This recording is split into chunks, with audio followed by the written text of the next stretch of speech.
Warning! The anime egotists have opinions about stuff and other stuff.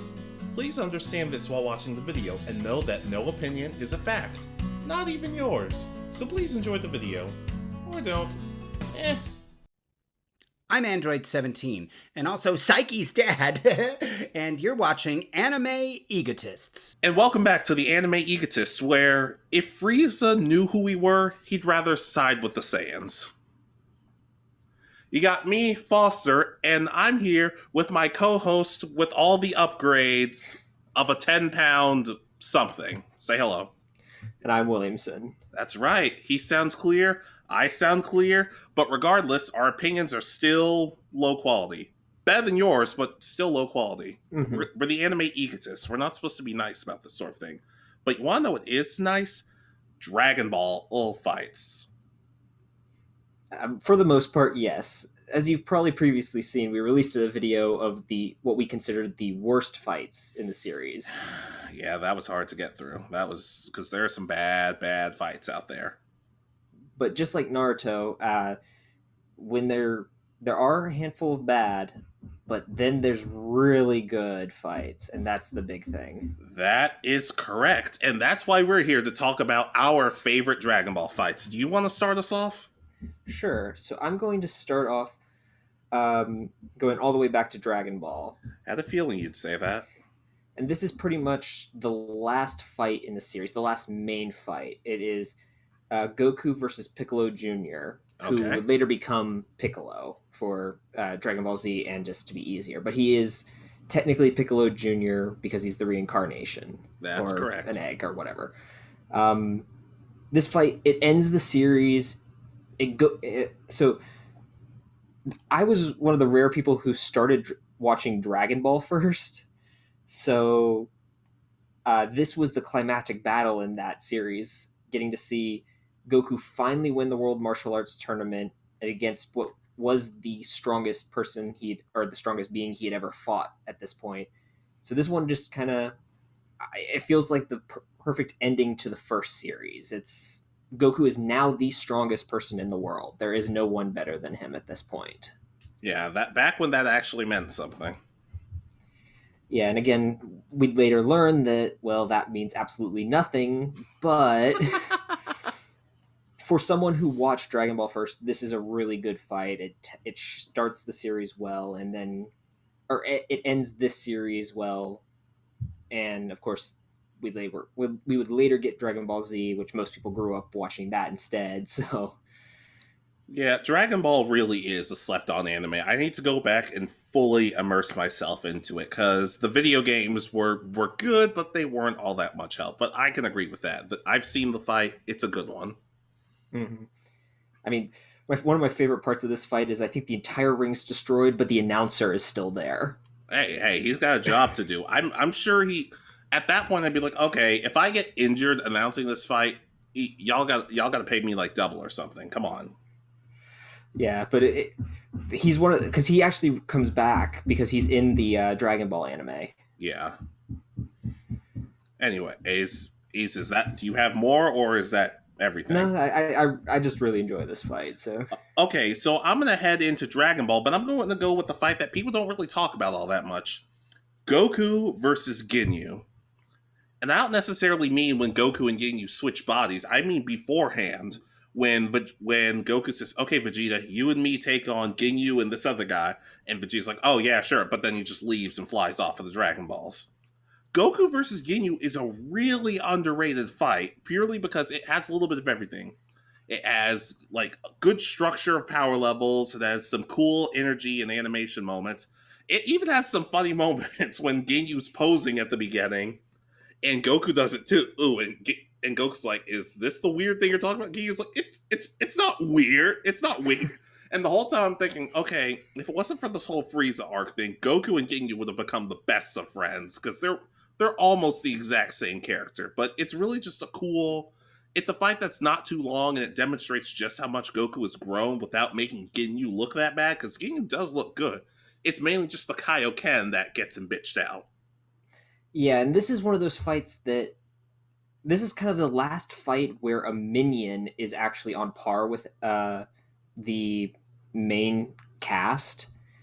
I mean, unless you count Cell Juniors, there really isn't another.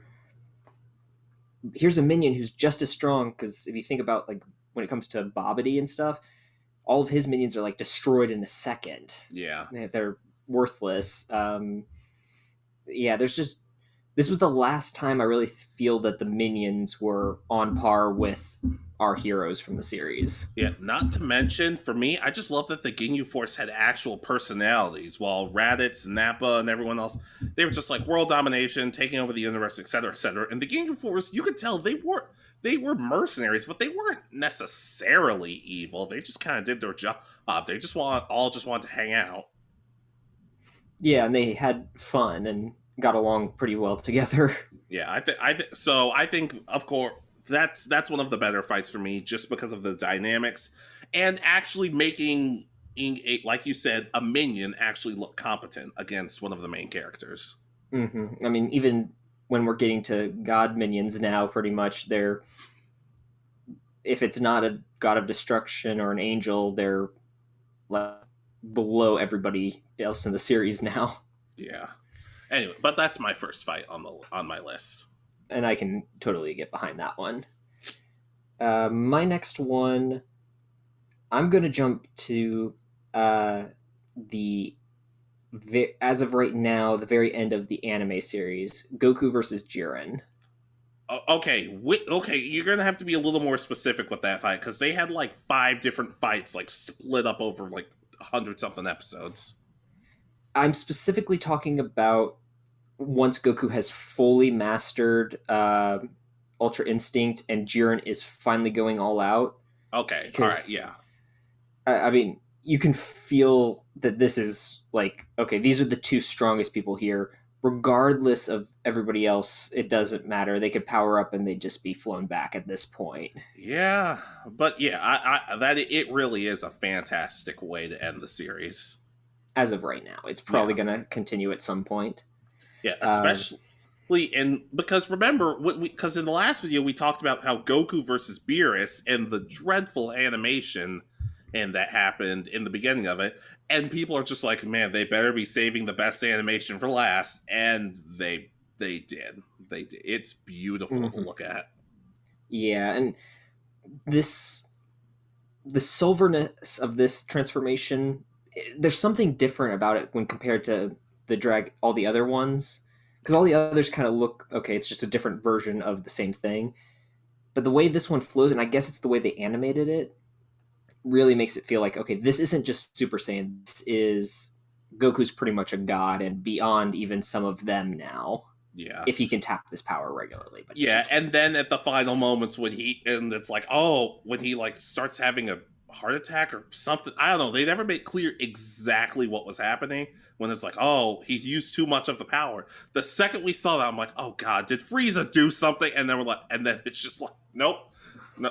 And then at the end, of course, Jiren's like, I'll remember you. He blasts them, but Frieza's like, Frieza and 17 are like, no, we got you, buddy.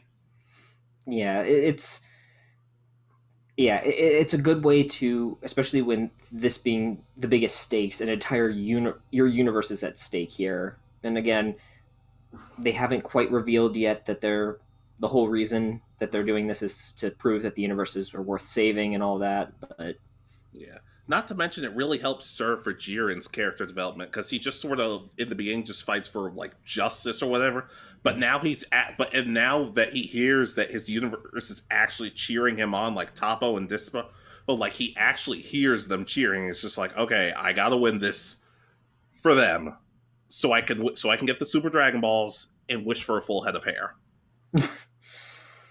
Yeah, and again, I mean, there's a ton of good fights. I could have included more, just Goku versus Jiren or Goku versus Kalifa and all that. I was about to say one, like I have a couple of fights from this arc on my list. So do you mind if I just hop into that?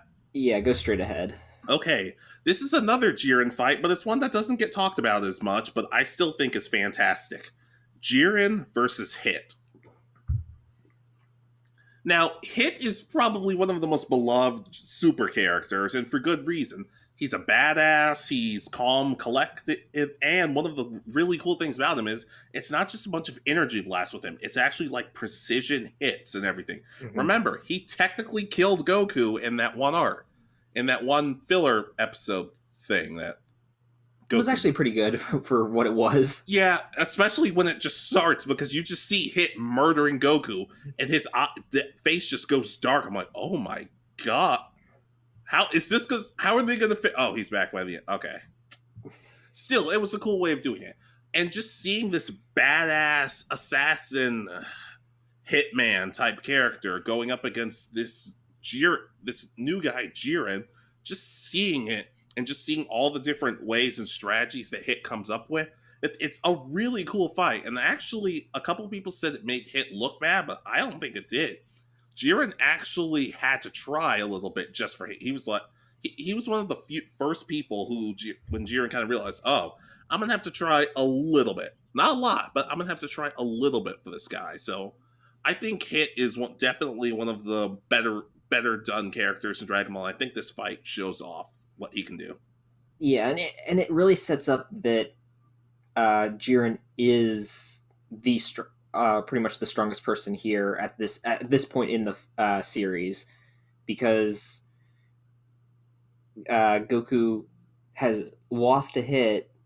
Well, now Hit's lost to Jiren, but Goku now only wants to fight Jiren. So it's kind of building that we have to get Jiren up there, and okay, well, Hit's the best option at this point. Yeah. Yeah, so that's my other fight. Like we can move on to your next one. There's nothing more for me to say about that. Yeah. I guess I'll go back to another classic one. This one is going to be Goku versus Vegeta #1. Okay. So it's just okay. So you've got Goku showing up last minute, then you get Nappa pretty much killed instantly, and you get these two. Well, you've just recently learned that they're called Saiyans, who are supposed to be and who are always seen to be stronger than everybody else around it. This is kind of the start of that, but they fight, and it's just this is classic Dragon Ball Z, and it feels like it. I mean, they're fighting for their world to stop the Dragon Ball, or stop Vegeta from using this Dragon Balls, which of course he can't at this point, I think, because he's already killed Piccolo. Yeah, and that it's funny because they did learn that it's just like, okay, yeah, we have to kill the Namekian, but what about the Dragon Balls? Oh no, I have a plan. I have a plan.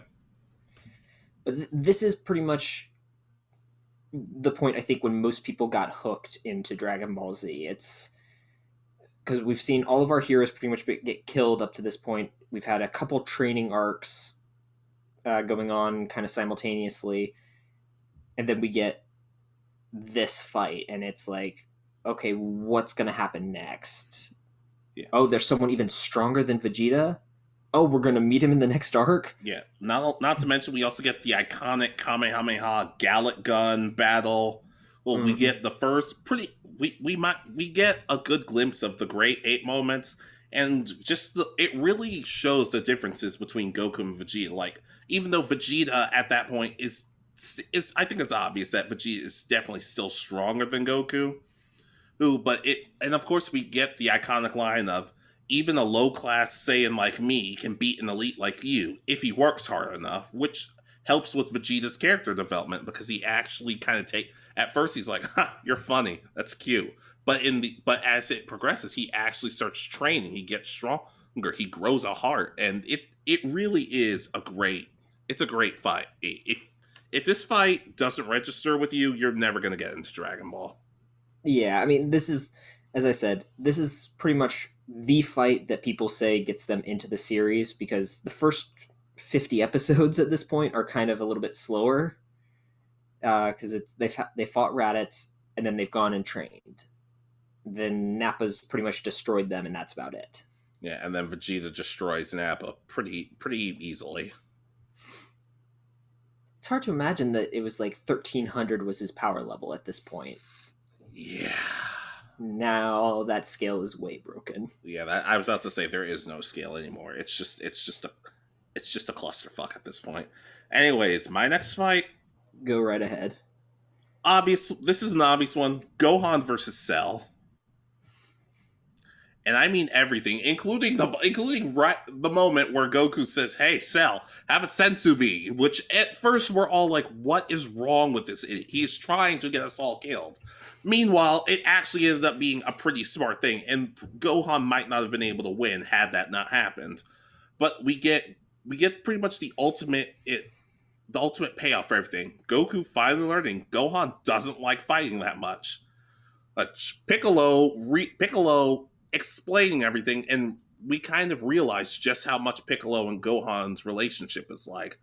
We get to see, admittedly, the Cell Junior's part was, I understand for dramatic reasons why they need to happen, but it was kind of sad to see them all get stomped like that. Yeah, I mean, at least Yeah, go for ahead. that part, at least Goku and Vegeta should have been easily beating theirs. I could understand the others at this point struggling, but Goku and Vegeta should have been able to fight those. Right, maybe even Trunks, but still. Mm-hmm. And then of course we get it 16's death, which leads into Gohan becoming Super Saiyan in 2, who he beats the crap out of Cell in a really nice fight. Unfortunately, he kind of adopts the Vegeta philosophy of, oh no, he hasn't suffered enough, and kind of just, which is kind of a weird theme for people in this, like, because people said Goku could have finished off Cell, or they could have finished off the androids the second they learned about him, like, let's just find Dr. Gero and just kill him now, and they're just like, no, I want to challenge. And Vegeta could have killed Cell, and it's just like, no, I want to see his perfect form, like an idiot. And now Gohan's just like, no, he hasn't suffered enough. So you could argue that makes everybody look like idiots, but at the same time, you can kind of find reasoning with it.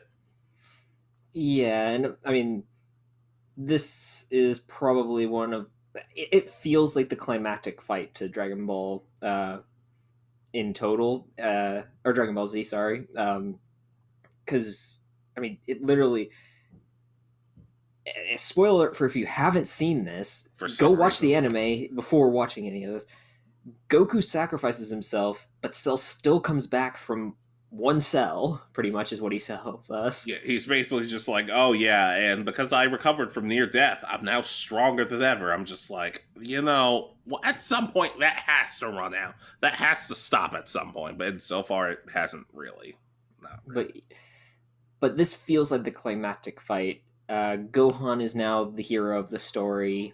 He's taking Goku's place, who's supposed to be going off to train in or whatever Otherworld. That's it. Yeah, Otherworld. That's it. And it feels like this should have been the climactic fight, which from what I've read and heard, it was supposed to be, but it was so popular at the time that they pretty much told Toriyama that he had to continue the series, which I think in the long run was a good idea. I think we got we got some bad, but I also think we got some really good stuff, which we can talk about a little bit later. Mm-hmm. So, yeah, not to mention, apparently Gohan was supposed to be the main character moving on forward, but a lot of fans rejected that because a lot of fans wanted Goku to come back, and then so we brought Goku back. So for all the fans complaining that, oh man, I can't believe Toriyama screwed up Gohan, just remember, it's kind of your fault. I mean, there were parts of his character in the Buu arc that were that you could kind of see that he was trying to do with him, but yeah. Again, he changed it again, and he's Toriyama. He creates some really great shows, but he is notorious for forgetting characters, forgetting that they've learned different things, and then having to be told by other people, "Oh, what about this power?" What? I'm telling you, he could hire us on. I don't even need that much money. I just want to be involved with the process. Yeah, if I could live and do it, I'd be happy. Yeah, and I guess, but he did kind of fix Gohan and Super, so everything kind of worked out. Yeah. All right, so my next one. Oh wait, that was my. Okay, yeah. Go ahead. Okay, that was your final one. No, it wasn't. Oh, okay. I forgot Gohan and Cell was mine for a second. Go ahead. Yeah, I just want to make sure. I have plenty more. We're good. Go ahead. All right. So let's see. We've done. I'm just looking through, making sure I've got which ones I've done. So my next one is from the most recent movie, Goku and Vegeta versus Broly.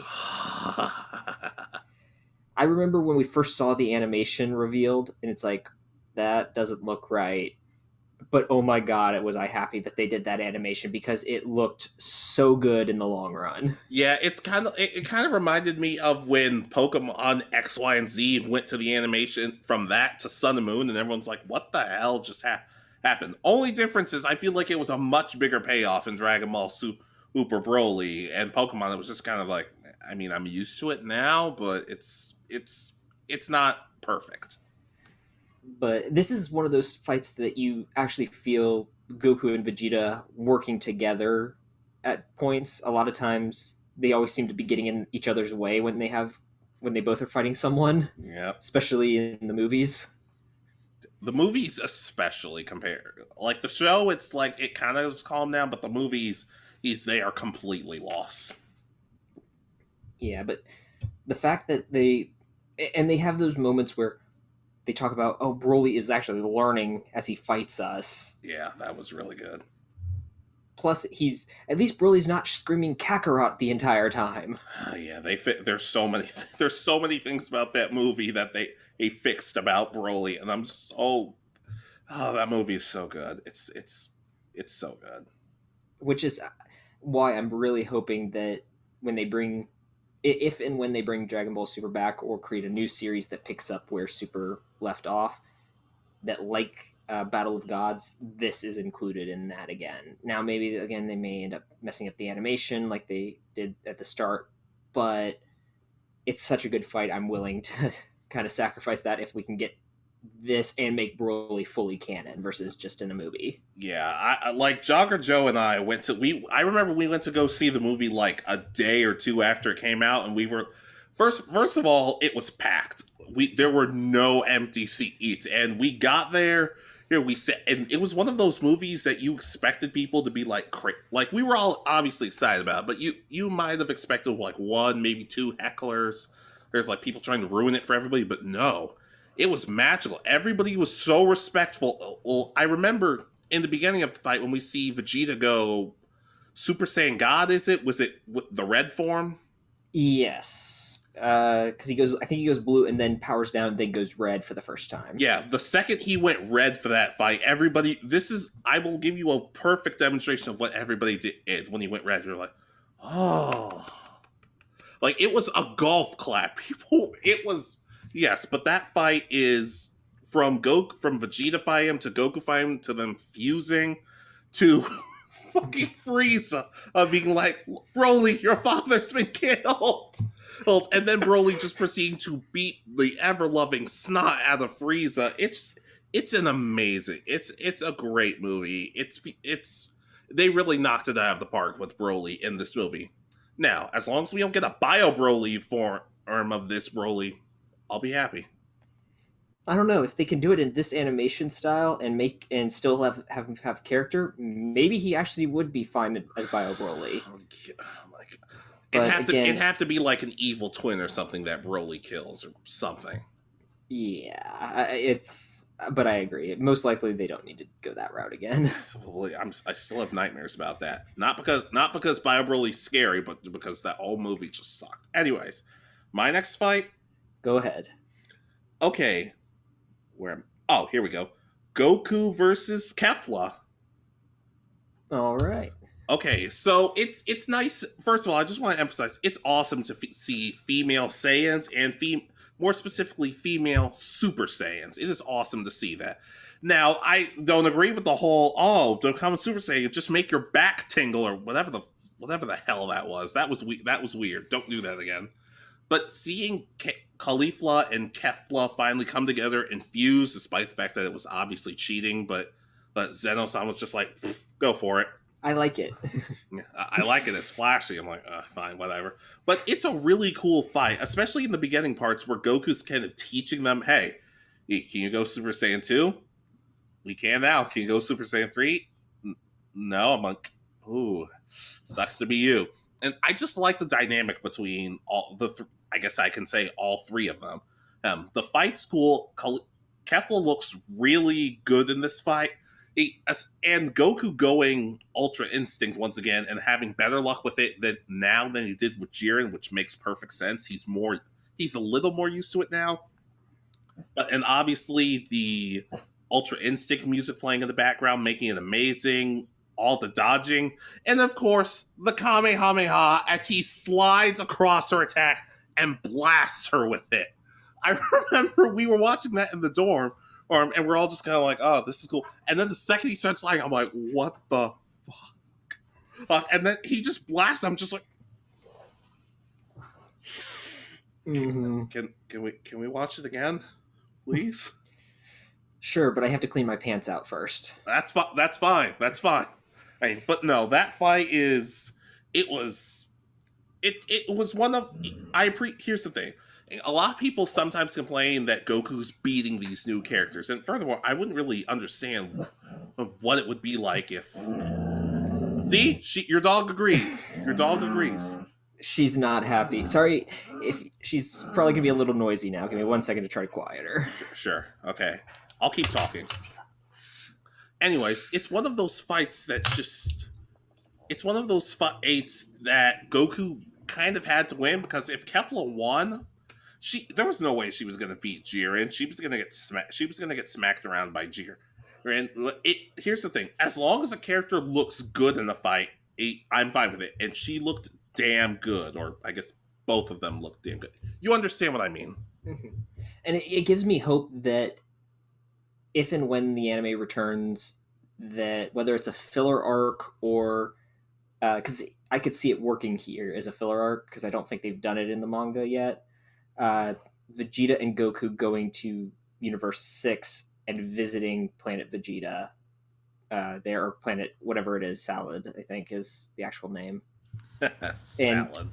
But getting to see the other Saiyans and finding out, oh well, they've all learned Super Saiyan from Kaba. Yeah, but that's all I have to say. I got to move on before I start thinking about that fight again because it's so good. Yeah, it's just really good. And all right, so I think we're on to honorable mentions. Yes. Okay, so I only have one I wanted to include here as an honorable mention. I have 3. Go ahead once I finish. Go for it. So this one is Vegeta versus Kaba in the Tournament 6 arc. Okay, I can cross that one off my list. So now I only have 2. So you and I both agree on that fight.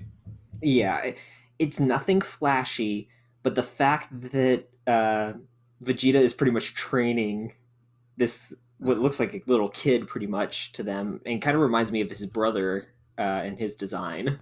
I was about to say his brother, but this time it's canon. Yeah.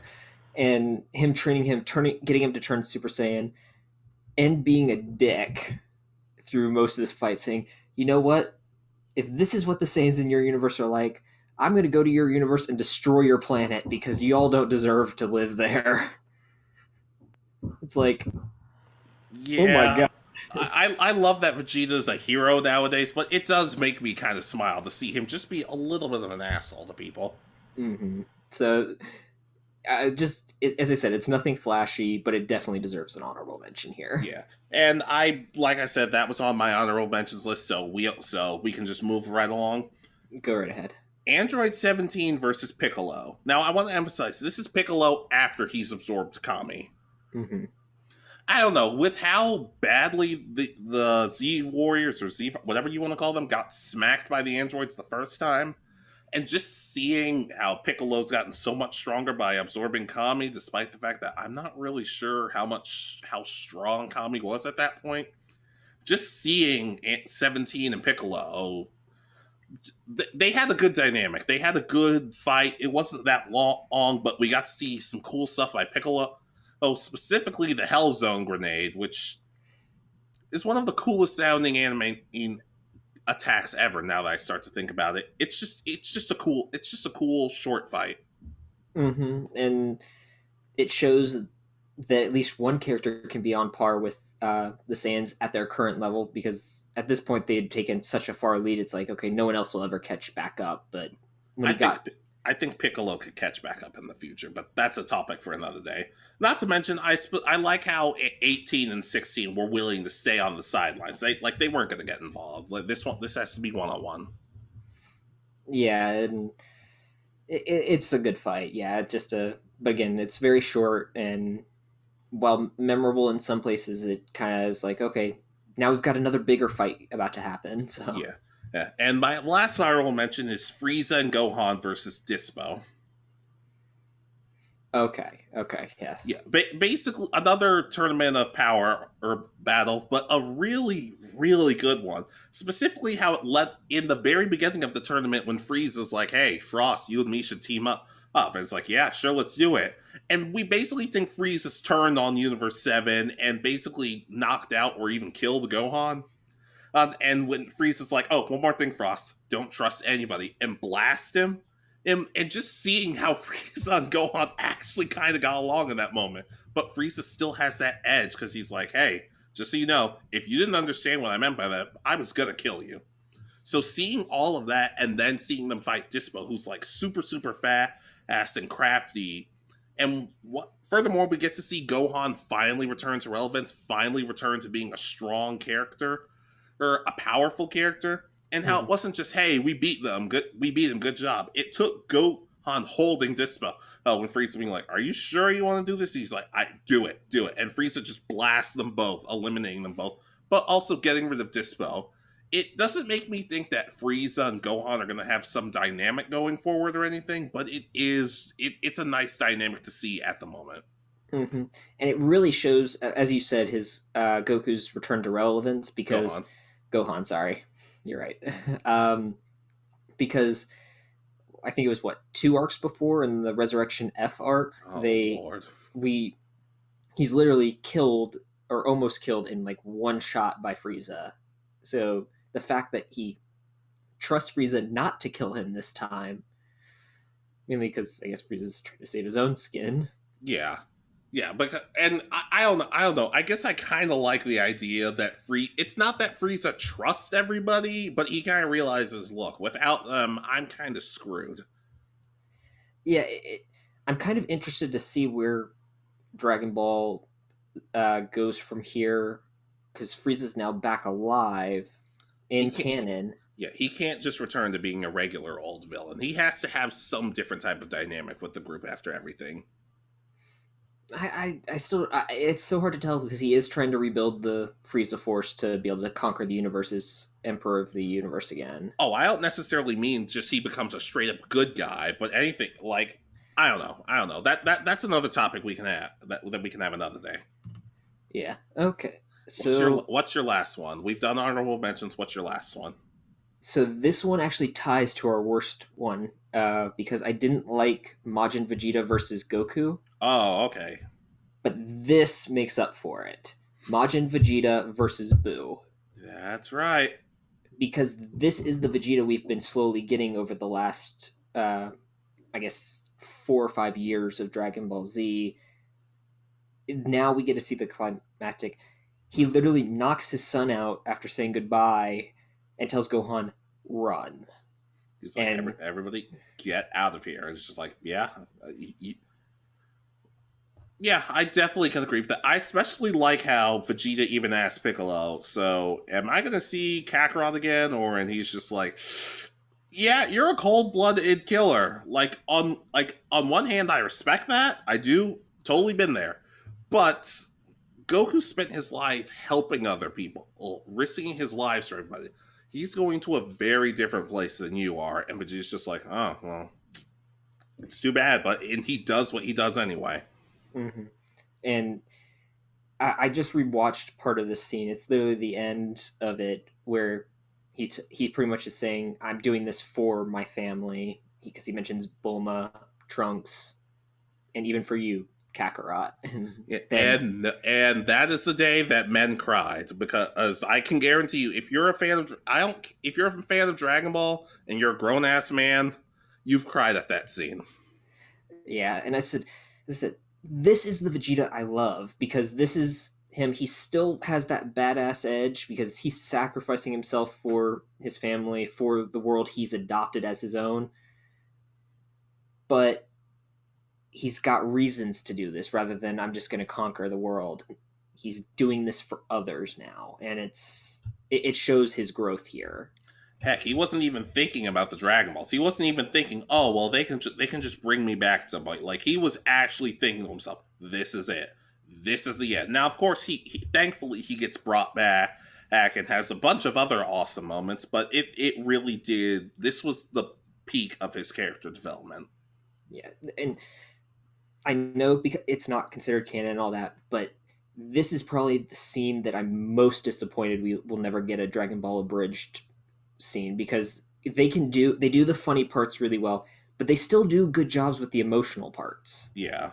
So this is the one thing I'm disappointed that we probably won't ever get from them. Yeah. This is that scene. Definitely. They would have knocked it out of the park. But that's your final fight? Yes. Okay, this is another. I have yet another Super fight. Say what you want about Super, but the fights were awesome. Specifically, Goku versus Hit in the first tournament thing. Once again, we learned that Hit is a different type of fighter. He doesn't goof around with energy blasts. He is a badass precisionist, and he is awesome. And Goku struggles for a really long time against him until finally realizing, okay, wait, he goes Super Saiyan Blue. He's starting to power up, and we're like, okay, this is fine. And all of a sudden, we just hear him say, Kaioken, and we're all like, no fucking way. And then he goes Kaioken as Super Saiyan Blue, and it's ridiculous. I remember because you and I were just sitting in the dorm room, and one of our roommates walked in and was like, have you guys seen the episode yet? I'm like, no. Watch it. I'm like, okay. Hey, we're watching it. He says Kaioken. I'm like, no way. Yes. Yes. And it's an amazing fight. And furthermore, especially the aftermath, because Goku, he ends up losing a good chunk of his power after using that technique, showing once again that he hasn't really mastered everything yet, as good as he is. And not only that, but he had to pull out this brand new power to fight this guy named Hit, and he didn't. And he barely won. Like, if it had gone on a little bit... Did he even win, technically? No, because then they cut to Manaka versus Hit. Well, and Hit pretends to lose. No. Manaka struck fear into the heart of Hit, and that's how he won. Like, don't short count Manaka. He could kick everybody's ass, but... In all seriousness, it's a cool fight. And it really shows how awesome Hit is. Like, we knew Goku was great, but seeing somebody on his level someone on his level who wasn't even a bad guy, he was just a guy. You could argue he was a hero, but I'd say he was more down the line than anything, while leaning more towards the hero side. But it's just a really awesome fight for that arc. Yeah, it's good to see this versus, because in Dragon Ball Z, everybody, they pretty much fight as the main bad guy for anything is a actual bad guy.